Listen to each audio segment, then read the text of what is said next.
So I'm going to ask you a question that I ask most guests who come on. At what point did you realize you were going to, you were a major business leader, and I guess where were you at in life when that all happened? I think it's a tricky one to kind of pinpoint when that happens. I think it's really organic. So when I don't meet people very often who work in supply chain who had a grand plan to be in supply chain. Yes. They didn't go to university and study supply chain, et cetera, et cetera. So I think most people just fall into it. And it's exactly what happened to me. Yeah. Fell into my first job from university. And then I grew. I was given more. I took on more. And so it's not been linear. Yeah. I've just followed the opportunities. Yes. And I've been really lucky to work for people who really champion me and see my transferable skills and allow me just to go and play. Yeah. So where do you think that like thirst comes from, to like go in, like almost try and attack the opportunity or trying to, get that opportunity? Where do you think that comes from? I'm a fixer. I'm such a fixer. Right. And I'm such a, when you do your Myers-Briggs and you're either a thinker or a feeler, I'm such a thinker.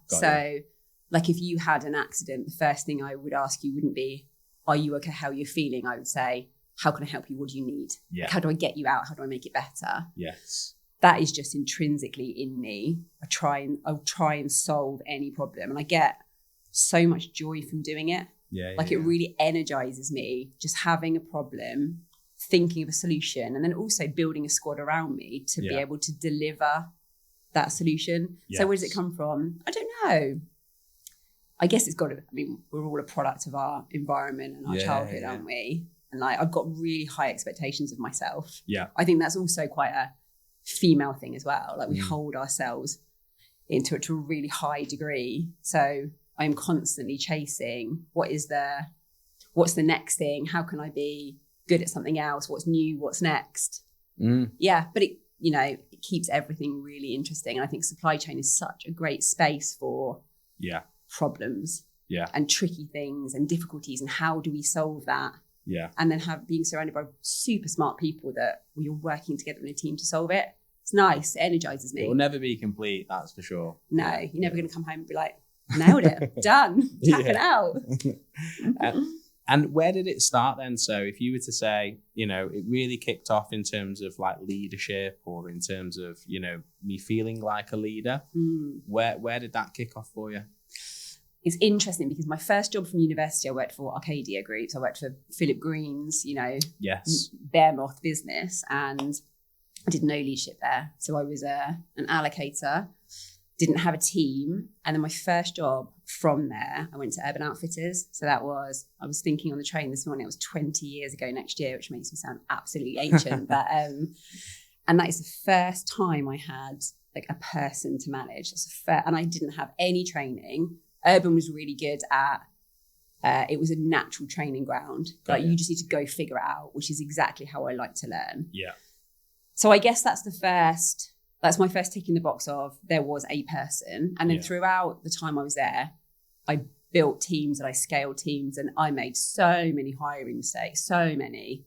And I learned, and then I went again. So I really refined it. But if I think about when would I have considered myself to be a leader, it probably when I moved into supply chain. So I moved out of merchandising and allocation and into supply chain. And that's the first time I think I felt really accountable. And I think that probably made me then feel like I was a leader. I was accountable for the success or failure of delivering services to the urban brands. Got you. So, and then in terms of where I was in my life, so that would have been...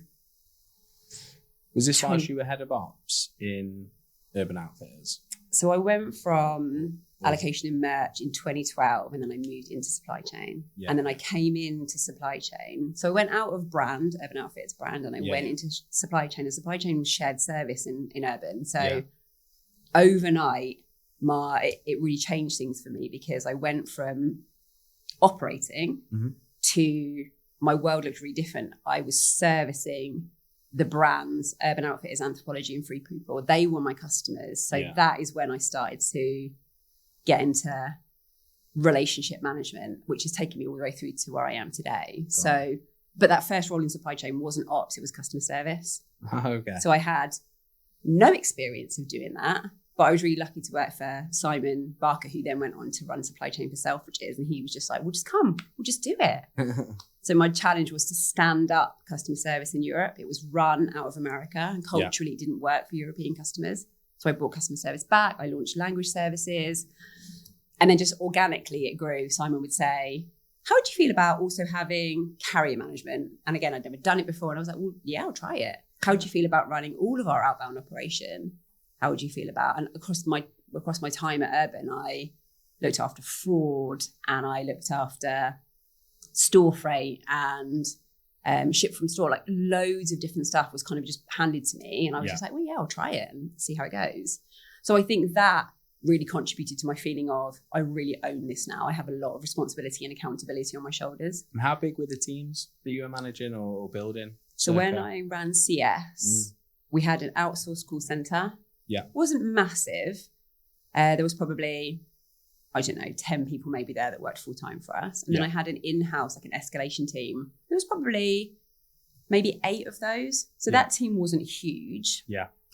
And then when I took on outbound fulfillment, I never really owned the operational part of it. I never owned the shipping team, for example. Yes. Yeah. And then it was more about external relationships. I was managing carriers and suppliers and all of that. So my carrier team wasn't huge actually at Urban. It was probably only maybe 8 of them as well. Yeah. So probably when I was at Urban, before I left, I was probably managing, 25 people. Oh, okay. It was more than when I came into Zigzag, when I left Zigzag, I had 55 people. So that team had really grown. Yeah. Then. And I guess, let's go for when you were at Zigzag, managing 55 people. Like, where were you at in life? What was going on? And like, what, I know you're married and what was all that like? It was during COVID. So I moved to Zigzag in 2020. Mm-hmm. I'd been talking to them for a little while, probably about a year before that. And COVID happened and it just took a while for that role to come off. Yeah. And that was really nice because I like an interview process that is, we're going to come into a room and we'll just have a conversation and you feel like a right fit and you feel like a right fit for us. So, and they basically said, we don't have a role now, but we're going to make one for you. Yeah. So I waited a year and then they came to me with their head of customer success role. So it was in COVID and I had a 1-year-old and a 3-year-old. Uh-huh. And we were back out of lockdown by that point. So it wasn't so traumatic, but it was my first remote role as well. So the kind of kids were there and I was working on my own at home. So that was all really new and developing out that skill set of, I need to be able to influence people that I am not in a room with every day. I need to be able to read body language of people that I'm not in a room with, that I can't see and I can't feel it. Yeah. And that is a skill I've definitely honed over the last kind of 6 or so years. That was a really different kind of way of working. Yeah. But yeah, there was just loads going on at that point. I hear you. And I remember that era so well. I remember just having to run outside because I've got 3 girls myself. So I remember like having to go on Teams calls in the car or whatever because constantly, knocking on the door or it's like you almost can't escape it. Do you know what was really interesting about COVID actually was? So one of the last things I did at Urban was start their ship from store model. Uh-huh. So Urban runs their stores like mini warehouses, and they were one of the earliest stores to do that. Now it's quite prevalent, I think, but they were one of the earliest stores to do that. So when COVID happened and all of the stores closed, suddenly the demand that was coming out of the stores, so the store teams would still go in, the doors weren't open, and they would process hundreds and hundreds and hundreds of e-commerce orders every day. Wow. And so very quickly that operation got huge, and my team were managing the workload to those stores, the orders that were flowing to those stores. That was really hard because the kids were at home, and I actually, unknowing to myself, then I had COVID. I was really poorly. I ended up going into hospital for like a week. I was really unwell. When they were sending everyone home, I ended up going in. Oh, wow. So yeah, that was a really tense period to navigate of time.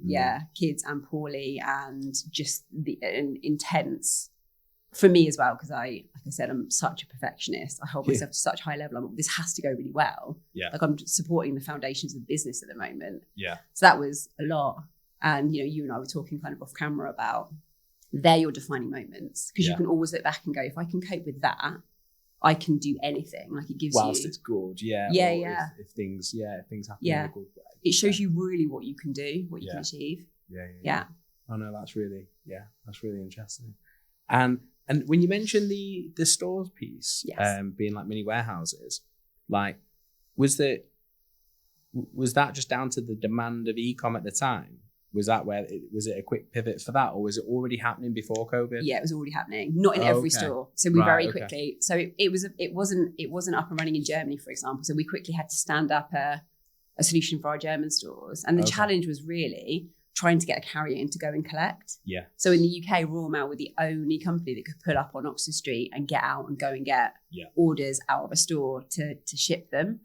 So we had to find the equivalent in Germany. So we had to stand up a lot of stores really, really quickly. Wow. And work with Royal Mail and the carriers who were already absolutely at capacity. Yeah. But we were already doing it before. And it was just a global view of inventory. So if the web didn't have something, but it was stuck in a store and it was stagnant in the store, they could just pick back and ship it. Got you. Yeah. I remember it, it was... the problem back then was that networks would be in, they were at capacity. Yeah. Like, they couldn't fit any more on the conveyor belt. It was like everything was busting at the seams, wasn't it? Such a boom period, I guess, for the market. Such a funny odd time. Yeah. You almost look back and you can't believe that it happened. Yeah, yeah. And you did all of the stuff that you were doing at the time. Yeah, that's just mad. It's like, almost, can we have another one of those? Yeah, yeah. Now I can appreciate it a lot more. yeah. No, mega. And then, okay, so then, in terms of, you mentioned earlier, you learned so much going through that sort of transition period of your career. And you made quite a few hiring mistakes, and what sort of when you say that, what would you say is like hiring mistakes? What? I think you have to learn what you need in a team. You have to kiss a few frogs before you understand the dynamics of a team and what you need. Mm-hmm. So I think I nailed it in Zigzag. So when I left Zigzag, that team were ready to go. I walked out that business. They were in position, ready, and there was no downtime, there was no transitional issues, which is exactly what you want. You want to get to the point where you've done yourself out of a job, you've done it, you've set them up for success, they've got space, and you go. And what I think in supply chain is really complicated, or supply chain tech particularly, is that you need people who understand carriers, and you need people who understand tech. So how does an API work? How do we get tracking? And you need people who are really good with customers. Yeah. And I think probably the olden days version of me would have tried to find someone who could have done all three, or would have missed out. I recruited some people that just had no idea about supply chain or tech, and they couldn't get the business. It was too complicated. You have to have some grounding. Even if you're great at CS, you need to have at least, I think, some of the other two. Like, I'm not technical at all, so I have to hire people around me who can do the stuff that I can't do. But to fill in the gaps. Yeah. So I hired some people. It took too long, and I think also Zigzag was a scale up, and some of the recruitment was people that might have come out of a really established carrier who'd been there for 20 years, where the pace where that pace is just a bit more steady. And when you come into a startup or a scale up, you are running. It's bang, bang, bang. Running. Yeah. There's no one you can call to ask. You have to just figure stuff out yourself. Yeah. So I got in a really good position where I had a real technical customer success manager, and I had broad knowledge of supply chain across the board. And then I had some people that were just really good with customers. And I think you can't get people that can be all three, but you need a well-rounded squad that can educate each other and get everyone up to like a really good standard. Yeah. Yeah. No, and you can't know it until you've done it. You have to make the mistakes to figure it out. And out of the three, do you have any like good weighting across like customer service, tech, or supply chain? Like, which one would you say is the best, primary pedigree thing you'd probably want out of someone? Depends on going the into industry. Logistics tech. Yeah. Okay. It's really tough. It's really.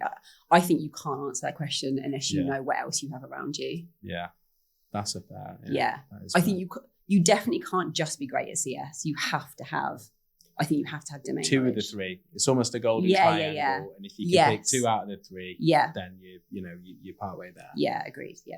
But very difficult to have all 3. You're a almost unicorn. Impossible. Yeah, so hard.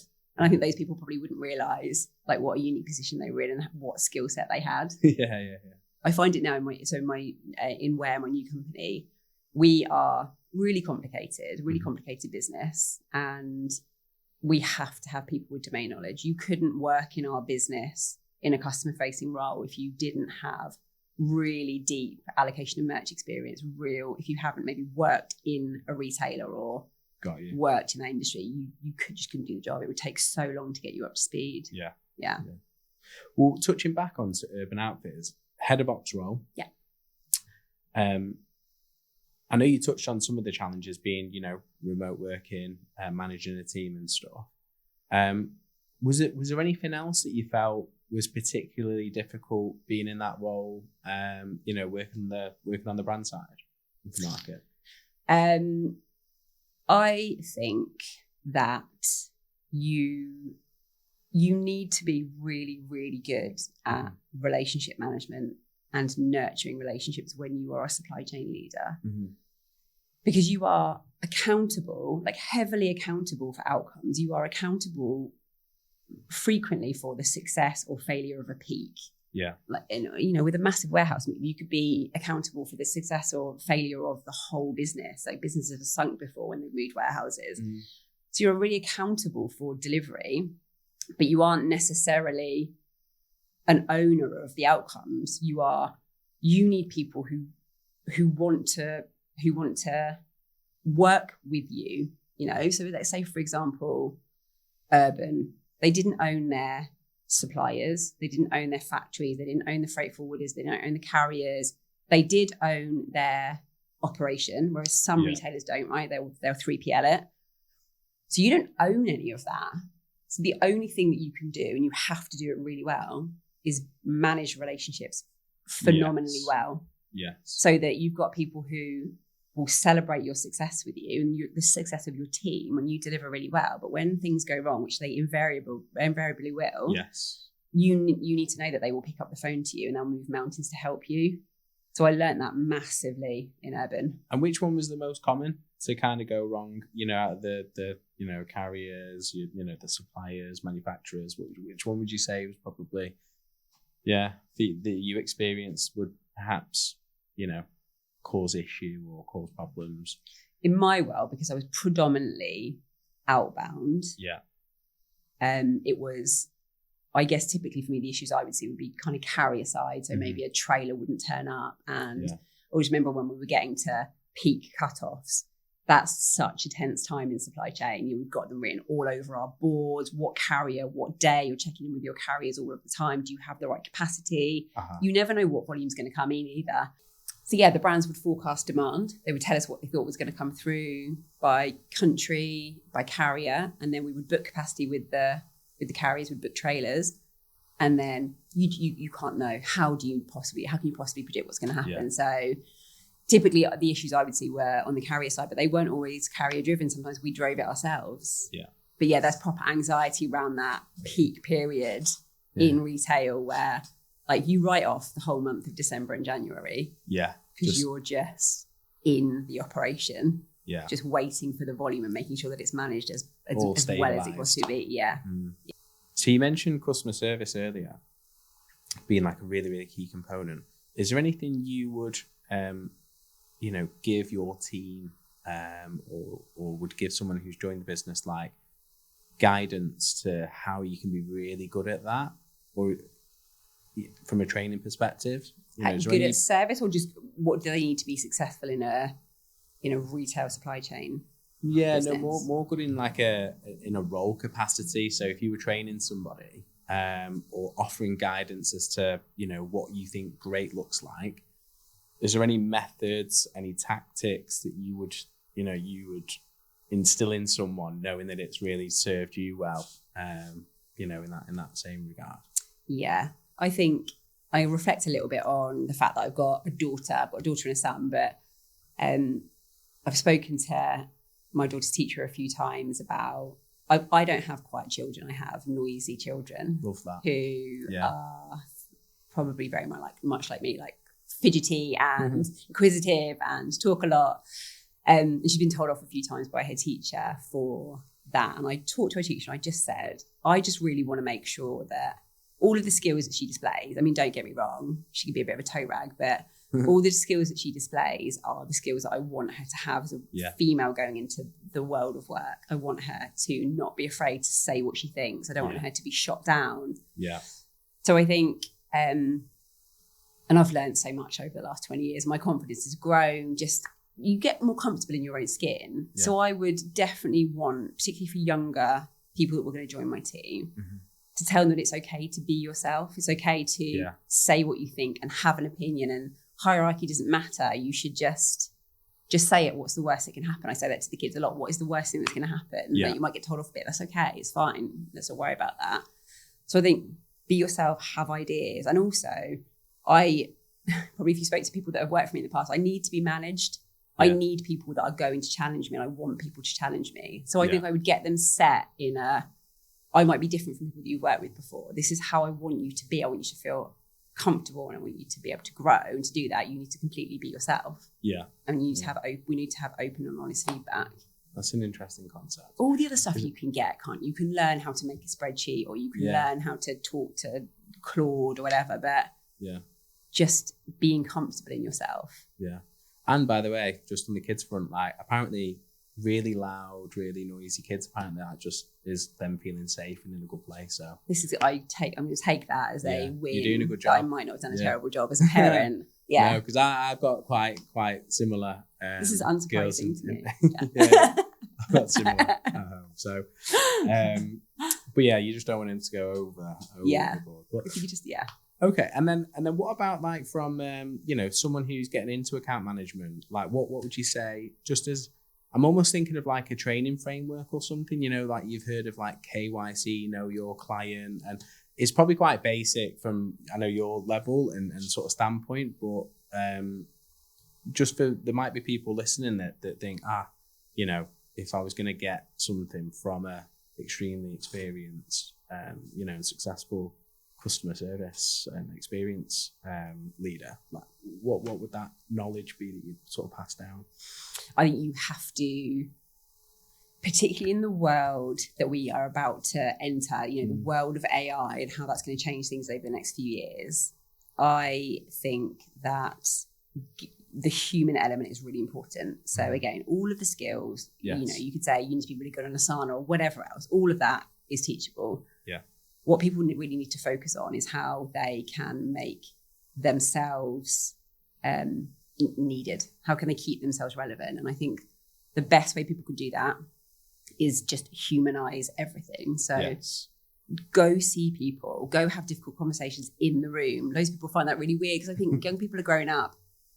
They're growing up remote now. They're not growing up where they're in a room with people having these conversations. So go out, get to know people. Zigzag did it really well. Go for beers, have some parties, really, really get to know them on that kind of level. Personal. And then you have the leverage. Yeah. And then you can, again, going back to my point earlier, they will pick up the phone when you call. If you mess up, they will be forgiving. Yeah. I think that is what kids need to learn today, what young people coming into the industry need to know. Yeah. Yeah. It's not just the send a nice polished AI generated email. No. It's not about necessary response times. It's about proper relationships. Yeah. No, I think that's it's a really, really good point. Really, really good point. Well, I'm going to get into where you're at now, because it seems like you've pivoted, which is, and you're in a really cool space. So, what is it you're doing now currently? I've been launched into the 21st century and working in agentic AI. So I work for a company called WAIR. We're a Dutch company, and we solve some problems for retailers. So if I look back at retailers that I've worked with or for, I would say that almost all of them have the same problem with inventory. They are both overstocked and understocked at the same time. Yeah. Which I think is an interesting concept, because overall they have too much inventory, typically in terms of what we see. And that means that they have too much cash tied up in inventory. It's turning too slowly, and they constantly carry this markdown risk. Yeah. But then at the same time, they're losing sales because they don't have full availability when they really go down to location SKU level. So this t-shirt in the Manchester store, it might not be there. So lots of stock, but it's not necessarily in the right places. Got you. And that's where WAIR comes in. So we use predictive AI, and we look at over 100 different models as we're kind of calculating and predicting where we think inventory is going to sell. Yes. And we really help retailers make better decisions in terms of allocation and replenishment. And then when we go through change management with them and we get them really comfortable with AI, because that in itself is a challenge. Yeah. And we automate all of their processes, we then no longer get them in a good place to make decisions about their allocation. We do that allocation for them on their behalf. Yeah. Yeah. I think when I worked at Urban, we allocated from spreadsheets and we set maybe a min and a max for a SKU. So for this t-shirt, never go below 2, never take it above 5 for a store. Got you. So you're always looking backwards. So the only data available more often than not for retailers is looking historically. So what happened last week? What happened over the last month? Yeah. So you never quite know if you've got it right going forward. Whereas we are taking that backwards data, and we are also looking at, this is what we think is going to happen. We will know that in Manchester next week it's going to be 25 degrees, but in a store in Sweden it's going to be 15 degrees. Like there's so much we factor in to give them those predictions. So they really have it's all about having the right stock in the right place at the right time. So you are maximizing full price and minimizing markdown. Yeah. And so is that what is that what most will operate in? Most won't like to admit it because, they've got a really polished brand, in front of them. But what I've come to learn is a lot, when you look under the hood, it's pretty basic. Or You're peddling hard. They are peddling hard, yeah. It's pretty raw in terms of their operating systems and stuff. So is it mainly spreadsheet? Even now. Really? Even out, yeah. So it's been scary. Yeah, it's been 20 years since 25 years since I went into allocation and merch, and it's so similar now. Not many retailers have moved on, so a lot of it is spreadsheet based. And if you think about what one human can manage in a day, they might look at replenishment for 200 styles, 200 SKUs, or 200 styles. We look at tens and hundreds of thousands every day. We look at every SKU in every store every day. And you just can't compete with that.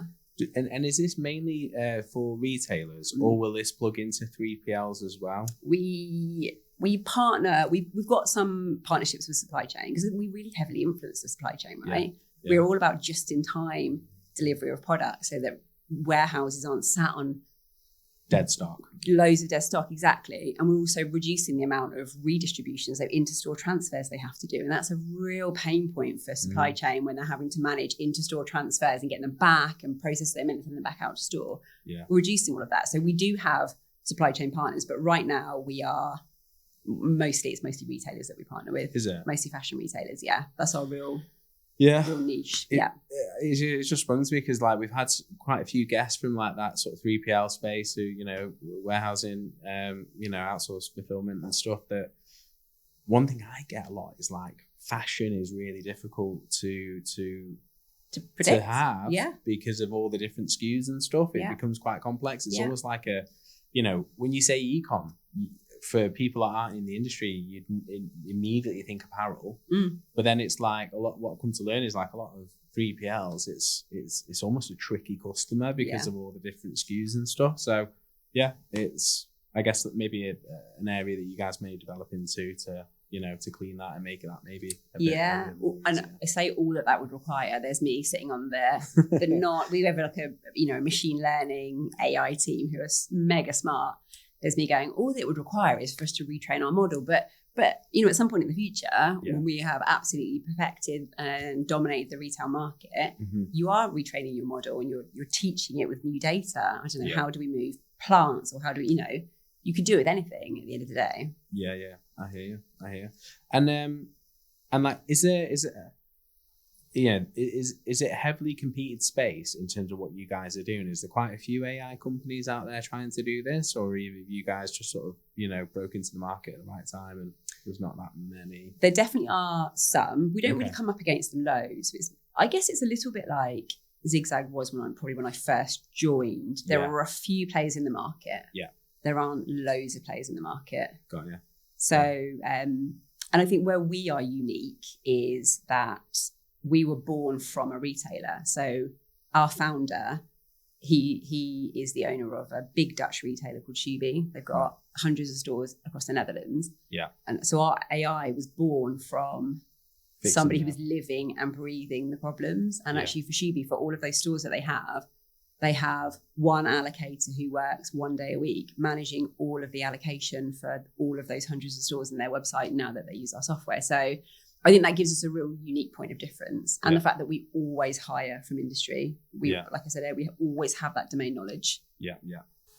So obviously being an AI, led business, is there challenges for customers adopting to that versus going from a spreadsheet kind of?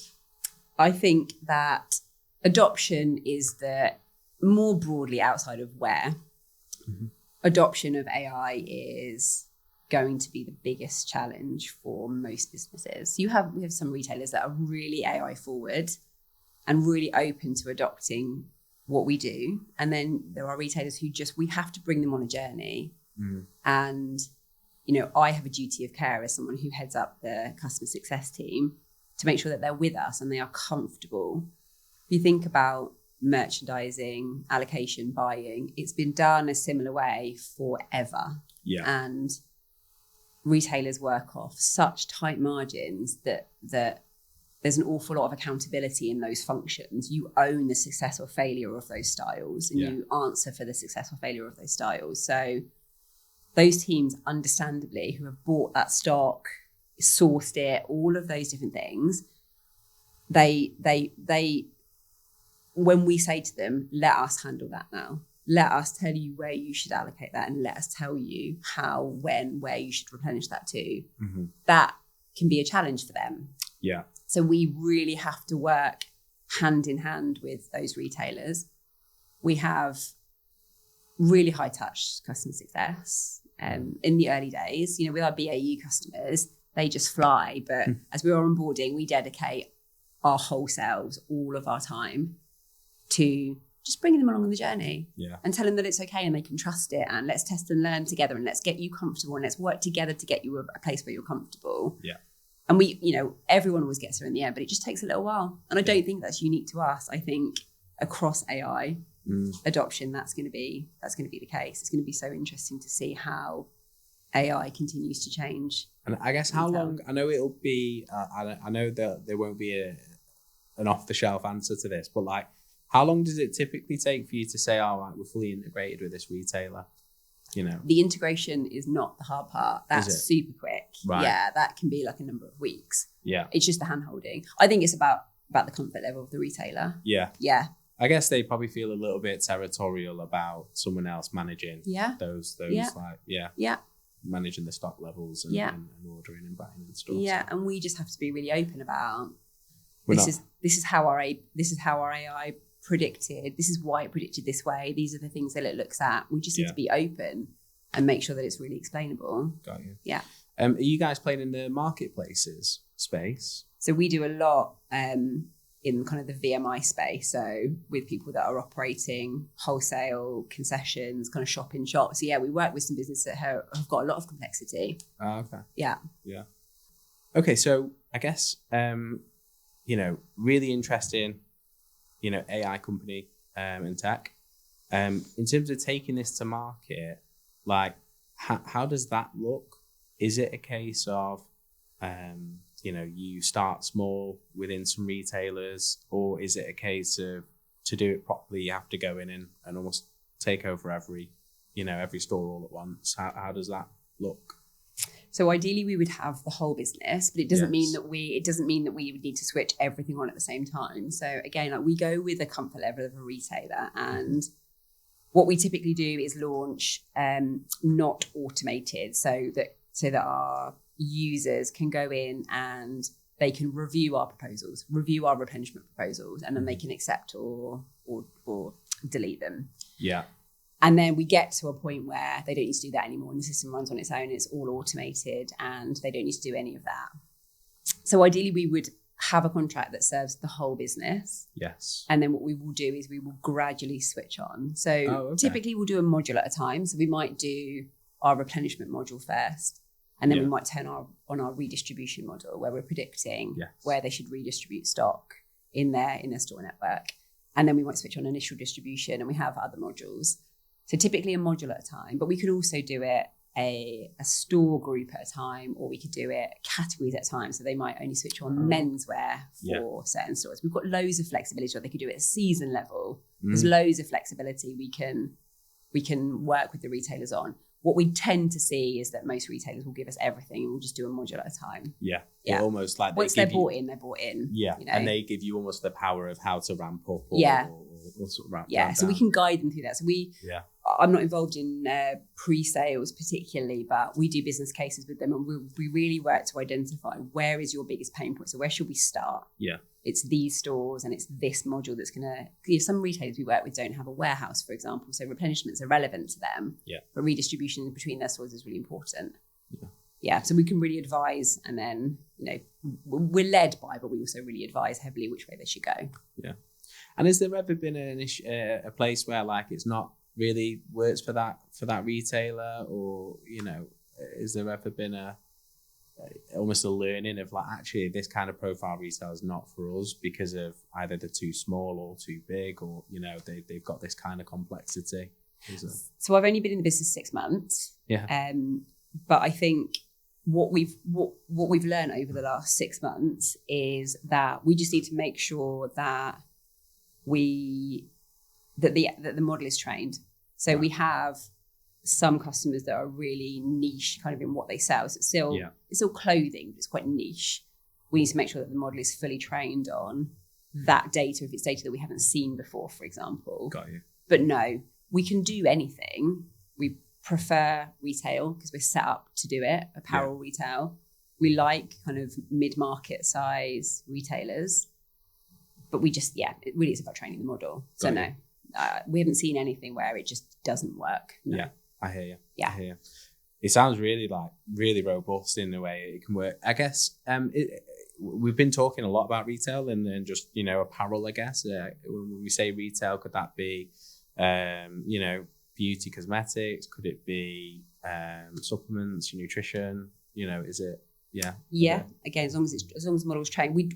Typically what we do is clothing at the moment, but we do work with retailers who do beauty, who do other product types that should they want to switch them on, then we'll train the model, and we'll make sure that it has the data that it needs to learn and how to predict those, because it's different, right? You're not going to sell, apart from sun cream, like with beauty, it's not going to be weather related, so it is different. Yeah. But again, with AI, it's that thing of trying to predict, I guess, sales and based off of life occurrences when you mention weather. Yeah. What we do when we onboard a new retailer is we take 2 years, at least 2 years worth of history. Right. And we run what we call a back test. So we will take their 2 years of history and we will look at what happened, what decisions they made, how they allocated their product, what out of stock rate they had, what availability did they have. And we'll run that data through WAIR. Yes. As though we had controlled it. And then we're able to give them a really nice snapshot at the point just before they go live, where we say, this is how accurate you were over the last 2 years, and this is how accurate you would have been if you'd run your volume through us. So it's really nice. The value proof is really good. Yeah. Whereas I think in someone like Zigzag, we knew the value was there because customers moaned less, and there was an impact on CS, and the carriage rates might have gone down. But we can physically see the impact that we have on their gross margin. We see all of that. Yeah. And we can see it in our system because we capture all of that information. So the value proof is a nice, easy one for us as well, which is great. It seems like just a really clean, a really clean product. Operating system. So really interesting.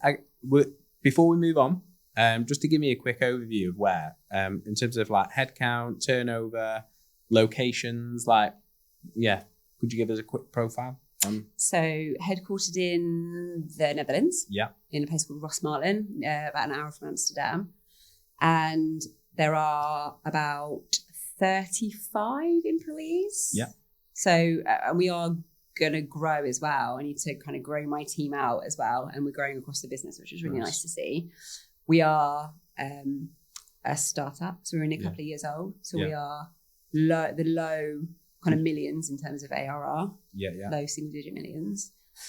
But growth is just going to be huge growth and expansion. And is it just privately led, or is it investor backed? Or majority private? Yeah. Is it? Okay. Yeah.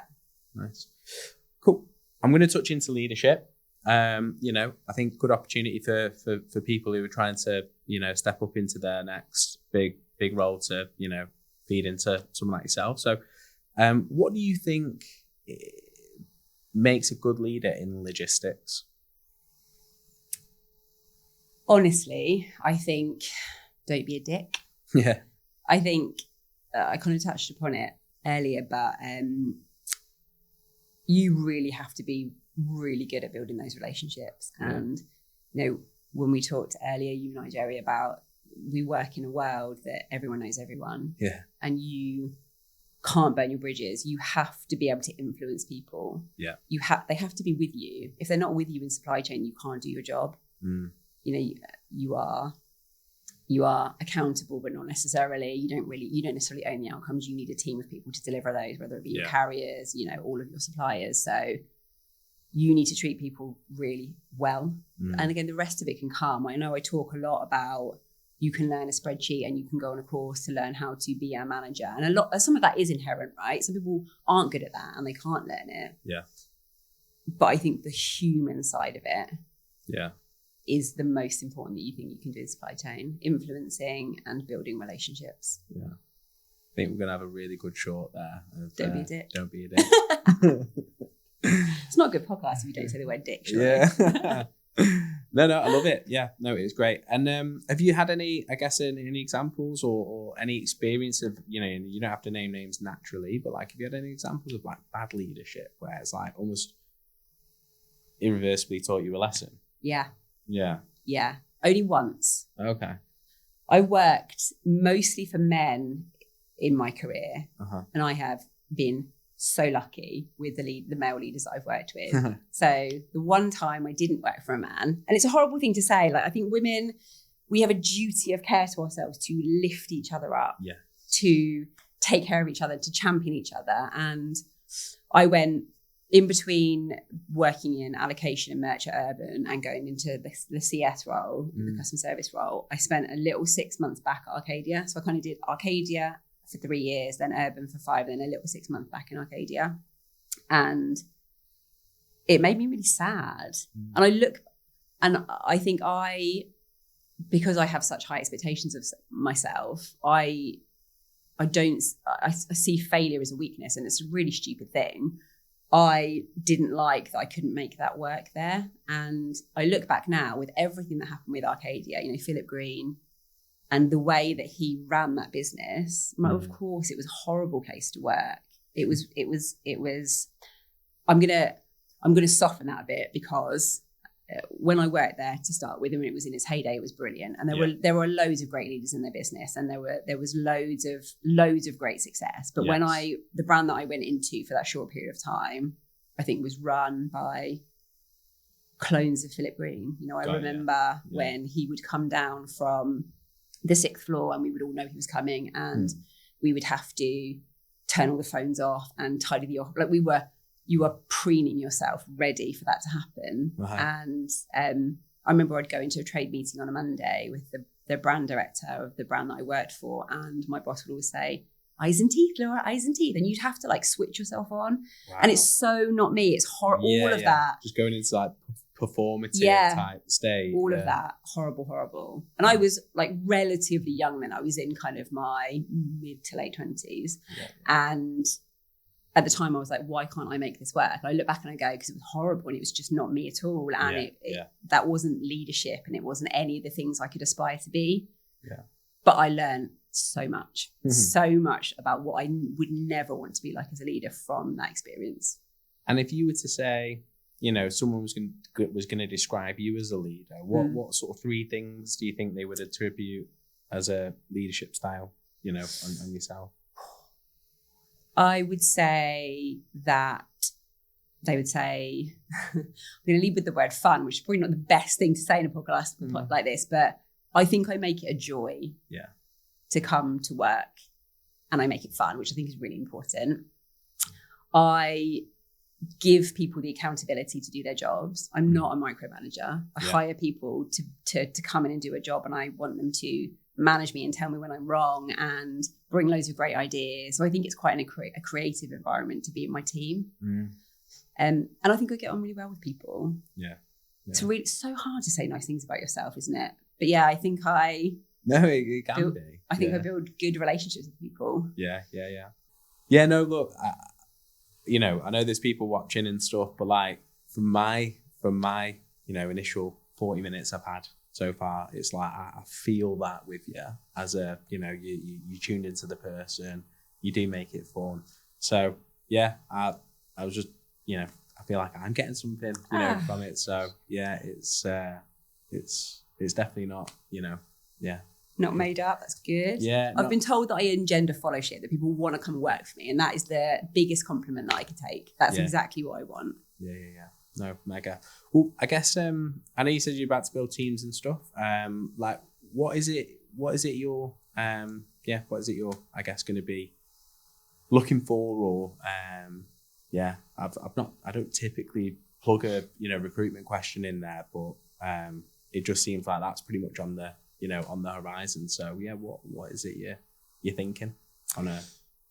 It's nice to have a completely blank canvas. So we have a new CEO that has come into the business, and I spent a couple of days with him last week, and it was such a nice conversation for us to sit and go, this is what I think I do this well. This is what I want it to look like. I know what this looks like. And then I know where we are now, and we are then together going to plan the journey of, well, how do we get there? You know, we need to build up the sales before we recruit 1 million people. Yeah. I think that I went to an AI and CS conference yesterday, and I'd already had this in my mind that CS operations is a huge part of what you need when you're building a startup. So this is the earliest business I've been in terms of growth. Zigzag was more scale. It was a little bit further ahead. Yeah. CS ops, I think that role is really crucial. It's going to take my vision and it's going to build it out. It's going to build the playbooks, the foundation for our team, to enable our teams to go do their jobs well. Yeah. So we operate a joint venture model. So we have our head office team and our head office accounts. So Netherlands, Belgium. And then we have a joint venture in the DACH region. So they're headquartered in Germany. They manage our German customers, and we have like a squad there. So we'll have a solution architect to do the integration. We'll have sales. We'll have customer success. Yeah. So the biggest job that I have is to enable those joint ventures. We've got one in the Nordics, one in Australia, New Zealand. I need to enable them to do their jobs really well. I need to enable them to manage their customers really well. Yeah. And for me, that CS ops role is really crucial to getting that foundation built quickly. That basically almost becomes the glue. Yeah. To put it all together. Yeah. So that we operate in the same way, no matter what customer and what country. I mean, I was getting the word uniformity, like to build standardization. Yeah. Standardization, uniformity. Yeah. Okay. Yeah. Exciting. Yeah. Exciting. Really interesting. And I guess looking then into the future. So where do you sort of see WAIR being in terms of, you know, the next 5 years? We have huge growth plans. Yeah. So like 100 million, like big, really big. Yeah. And is it being built for exit? Or is it more just being built in a sense of, you know, we want to. That's a good question. We want to dominate. I suppose I think there's a lot of that. Legacy. Yeah. So I work with a really entrepreneurial founder, really fortunate. He wants to grow something stunning. Yeah. That is market dominating. So that's a real driver for him. It's not necessarily about the money. It's about, I want to make something amazing. Be a serious player. Yeah. But then I think and he cares so deeply about customers, and he calls me regularly. Are they happy? Is everyone okay? What do you need? He's such an enabler, which is, it's so nice. But I think, there's always a number, isn't there? Yeah. There's always a number, but it's not driven by that number, which is a really nice place to be for me. Okay. Well, I know you mentioned you've got a boy and a girl. I have. And how old are they? My daughter is 8 and my son is 10. 8 and 10. Oh, okay. Like, could you see them going down a career in logistics? It's so interesting to know which way to steer your children, isn't it? Yeah. I don't know. Yeah, quite possibly. I think there is a lot that in supply chain we're still going to need humans for in the future. So with them being so young, I don't need to steer them yet. Because I think it's so interesting that if I look back now and I think, I will often think, oh my God, I can't believe I worked that way 10 years ago. I can't believe we operate. How did it ever work 10 years ago? That gap of 10 years is going to come right down to 6 months. In 6 months' time, we could sit here and go, I can't believe I used to work that way 6 months ago. Yeah. I just think you can't call it.